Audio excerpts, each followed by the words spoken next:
ዛሬ ቆንጆና ቀልጠፍ ያለ የኢዳም ሙሸከል በስጋ እንሰራለን። ከመጀመሪያው እስከ መጨረሻ አብራችሁን ቆዩ። ውድ የተከበራችሁ የቻናሌ ቤተሰቦች እንዴት ናቸው? አልሐምዱሊላህ። ቪዲዮ ላይክ በማድረግ ጀምሩ። እንደዚሁም ሰብስክራይብ እና ሼር ማድረጋችሁን አትርሱ። ዛሬ የምንሰራው ስጋ በአትክልት ወይም ኢዳም ሙሸከል ነው። ከመጀመሪያው እስከ ፍጻሜው አብራችሁን ቆዩ። እዚህ ጋር የተከተፈ ሽንኩርት አለኝ፣ እንጠብሳለን። እዚህ ጋር ዘይት የሞቋል፣ ሽንኩርት እጨምራለሁ።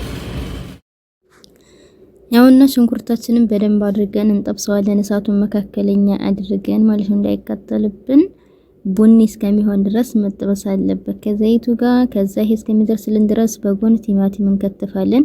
ለኢዳም ሲሆን ከሚፈጭ ይልቅ ቢከተፍ ጥሩ ነው ማለት ነው። ልክ እንደዚህ አድርገን ቲማቲማችን አዘጋጀን። ከዛ ሽንኩርቱ ያው ቡኒ መሆን ስላለበት በደንብ ጠበስኩት ማለት ነው። ከለሩ መቀየሩን ሳረጋግጥ የተከተፈውን ቲማቲም ጨምራለሁ ማለት ነው።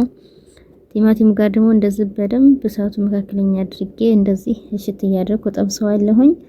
በጎን ደግሞ ይሄ እስከሚደርስልኝ ድረስ ስጋዬን አዘጋጃለሁ። በስጋና በአትክልት ነው የምሰራው። እዚህ ጋር እንደምትመለከቱት ስጋዬን አጣጥቤ ቆራርጬ አዘጋጃለሁኝ። አሁን ቀጥታ አቁላላሁት ላይ እጨምራለሁኝ። ከስጋው ጋር ደግሞ በደንብ አድርጌ መታሸት አለበት። ከዛ ቅመማ ቅመም ያላችሁን ቅመማ ቅመም መጠቀም ትችላላችሁ። እንደዚሁም ቀረፋና ቃሪያ ተጠቅሜያለሁ ለጣዕም።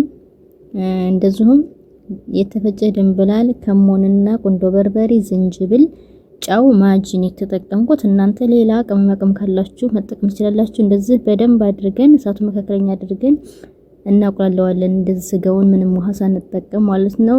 ቢያንስ ለ5 ለ6 ደቂቃ በደንብ ካሸነው በኋላ ሙቅ ውሃ እንደመጠናችን እናደርጋለን። መጀመሪያ ስጋው መብሰል ስላለበት ከዛ እንደዚህ እንገጥማለን። ያው አትክልቴን ደግሞ እንደዚህ አድርጌ ድንችና ካሮት አድርጌ ከታተፍ ያለው ስጋው ከግማሽ ሰዓት በኋላ በስሏል የተወሰነ። ከዛ አሁን እጨምራለሁ አትክልቴን እንደዚህ ጨመርኩኝ። አሁን ይሄ አንድ ላይ መብሰል አለበት። ቢያንስ 15 ደቂቃ ይበቃዋል፣ ቶሎ ይበስላል ማለት እንደምትመለከቱት በጣም ማሻአላህ ነው። ሌላ አትክልት ካላችሁ መጠቀም ትችላላችሁ ከድንችና ከካሮት ውጪ። ያው በጎን ደግሞ ነጭ ሩዝ ሰርቻለሁ፣ እንደዚሁም አሽብል ለህምና ቢዛ ሰርቻለሁኝ ማለት ነው። በስተመጨረሻ ኢዳማችን እንደዚህ ቆንጆ ያማረ የሚጣፍጥ ሆኗል። በፈለጋችሁት በቂጣም ሆነ በእንጀራ ሁሉ ይበላል። እንደዚሁም ሩዝ ጋር አድርጋችሁ እንደዚህ በጠቀም ትችላላችሁ። ቪዲዮ ላይክ፣ ሼር፣ ሰብስክራይብ አድርጉልኝ። ስለምትከታተሉ ከልብ አመሰግናለሁ። የኔ ውዶች ክበሩልኝ።